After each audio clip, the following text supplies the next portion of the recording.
Trésor Makunda. Nous sommes aujourd'hui donc à Joinville-le-Pont pour la journée Handi Valide.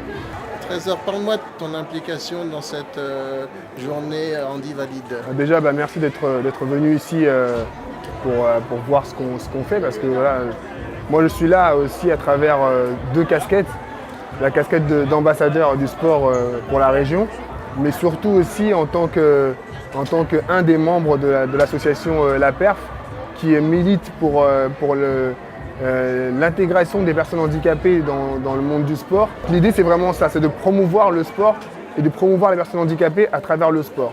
Ensuite, purement en tant qu'athlète, l'idée, c'est d'aller chercher d'autres médailles, les championnats d'Europe. Après, ensuite, il y a les championnats du monde en 2019 pour arriver aux Jeux de Tokyo en 2020.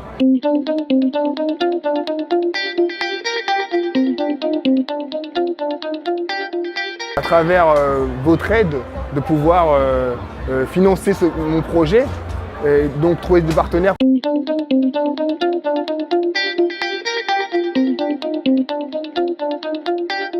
Promouvoir la personne handicapée, le sportif handicapé, et montrer que c'est parce qu'on a un handicap qu'on ne peut pas réussir et devenir des champions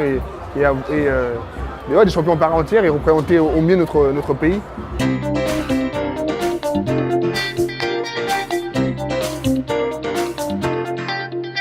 Bonjour Sinalma. Bonjour. Donc nous sommes ici à Joinville-le-Pont à la journée Handi Valide.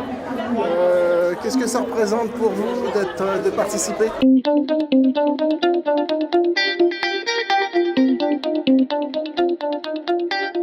Je pense que c'est toujours... j'ai un beau métier, j'ai de la chance d'avoir des enfants en bonne santé, d'avoir une femme qui va très bien, enfin voilà, tout me sourit.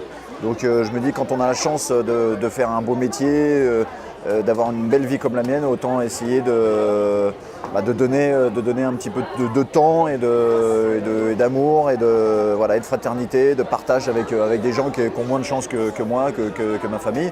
Donc voilà, j'étais déjà là l'année dernière, l'année d'avant aussi, et voilà, c'est devenu un petit pèlerinage pour moi et ça me fait aussi du bien à moi.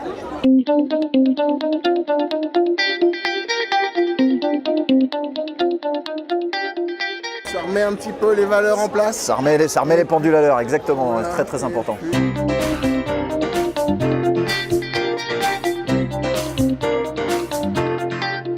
L'association La Perf, qui est l'association pour la promotion, l'épanouissement et la réussite de la personne handicapée sportive, qu'on a mis en place avec Bakou Dambakate et Trésor Makunda, deux athlètes de haut niveau handisport, que j'aide aussi dans l'accompagnement.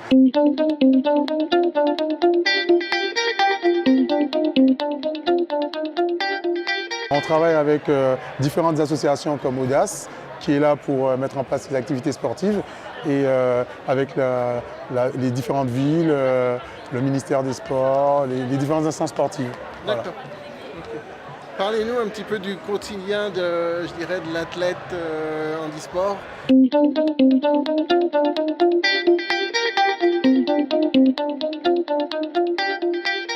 L'athlète handisport, il s'entraîne de haut niveau surtout, s'entraîne comme un athlète valide, à peu près 12 à 14 fois par semaine.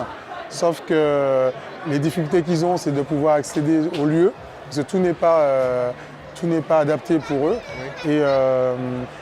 Et du coup, ils ont besoin de guides. On a des difficultés, par exemple, pour un déficient visuel comme Trésor. Ils ont besoin de guides avec un très bon niveau. On a beaucoup de difficultés à trouver des guides pour eux.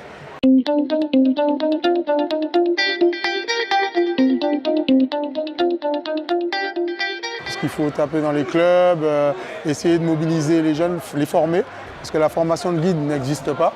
Oui. C'est des anciens guides comme nous qui faisons réellement cette formation. Et on voudrait mettre en place avec la PERF cette formation de guide pour permettre à tout un chacun de pouvoir faire du sport, de pouvoir s'exprimer, se faire plaisir. Voilà.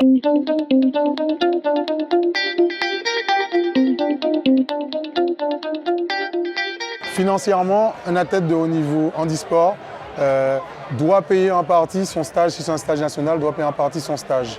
Il faut qu'il trouve des fonds, soit il est aidé par des clubs sportifs parce qu'ils ont affilié à des clubs sportifs qui les considèrent comme des athlètes valides, ou il doit trouver des partenaires, des sponsors ou des aides financières pour pouvoir payer et les déplacements du guide et leur déplacement, et leur entraînement, leur préparation mentale et tout. Voilà. D'accord. Ils ont en permanence. Alors qu'un athlète valide, il cherche des sponsors, mais il a aussi l'aide à la préparation olympique qui est énormément supérieure à celle de handisport.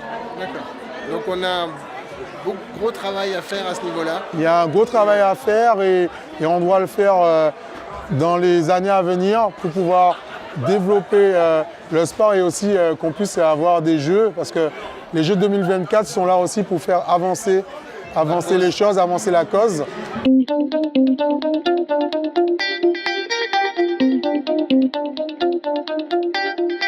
On va travailler énormément avec des associations, des entreprises, des contrats d'image, des personnes qui aident à développer les contrats d'image. Oui. Voilà. Ça va permettre aussi de mettre en avant aussi le sportif.